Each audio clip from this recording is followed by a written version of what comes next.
जानेंगे काला पानी की सज़ा क्या होती है, ब्लैक प्रिजन। तो 1857 में भारत की आज़ादी की पहली चिंगारी जब सिपाही मंगल पांडे ने अंग्रेज़ों के खिलाफ बंदूक उठाई थी। वो पहली बार था जब भारत ने अंग्रेज़ों को खुली चुनौती दी थी। लेकिन क्रांति कुचल दी गई और साथ ही में शुरू हुई एक ऐसी सज़ा जिसे सुनकर ही रूह आपकी कांप जाएगी, काला पानी की सज़ा। आज हम जानेंगे उस सज़ा की सच्ची कहानी जिसने हजारों क्रांतिकारियों को जीते जी ही मौत से बदतर बना दिया। 1857 के बाद अंग्रेज़ों ने यह समझ लिया था कि भारतीयों को डराने के लिए सिर्फ फांसी की या जेल काफ़ी नहीं है। इन्हें ऐसे दूर फेंका जाए जहां से कोई आवाज़ ना लौट सके। इसलिए उन्होंने शुरू की काला पानी की सज़ा।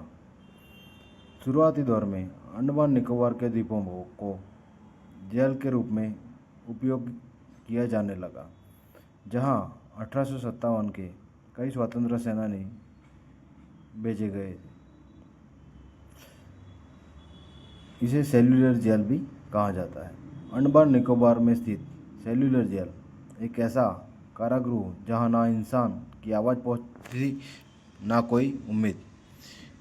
1896 में ये जेल की नींव रखी गई थी और 1906 में ये जेल बनकर तैयार हो गई थी।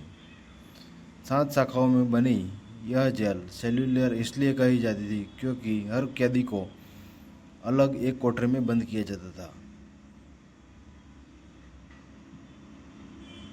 1857 के क्रांतिकारियों के बाद जैसे जैसे आज़ादी की चिंगारी फैलती गई, अंग्रेज़ों ने देश भर के वीर सेनानियों को यहाँ भेजना शुरू कर दिया। वीर सावरकर, बटुकेश्वर दत्त, बारिंद्र घोष और हजारों अनाम योद्धा इसी जेल में लाए गए थे।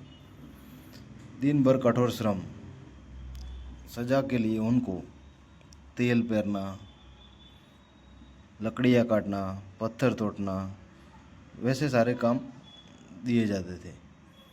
भूखे रहकर, मार खाकर हर दिन जीना वो उनका रूटीन लाइफ बन गया था। जिन्होंने भारत माता की जय बोला उन्हें कोड़े मारे जाते थे। जेल के अफसर डेविड बेरी और मेजर वॉकर जैसे लोग क्रूरता की सारी हदें पार कर रहे थे। स्वतंत्रता सेनानी वीर सावरकर को 1911 में 2 बार 50-50 साल की सज़ा सुनाई गई।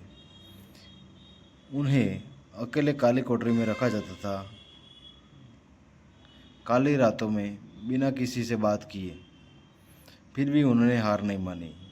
उन्होंने दीवारों पर खील से कविताएं लिखना चालू कर दिया। 1947 में आज़ादी के बाद जब जेल वीरों की याद में राष्ट्रीय स्मारक बना दिया गया, अब यहाँ एक म्यूजियम है। लाइट एंड साउंड शो भी वहाँ पे होते हैं और भारतीय को यह याद दिलाता है कि आज़ादी कितने खून से लिखी गई थी।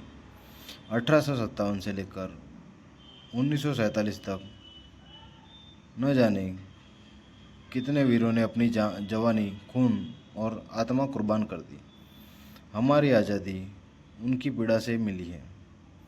उनका हर कदम हमें याद दिलाता है वो मरे नहीं थे, वो आज़ाद भारत की नींव रखे रहे थे। वंदे मातरम।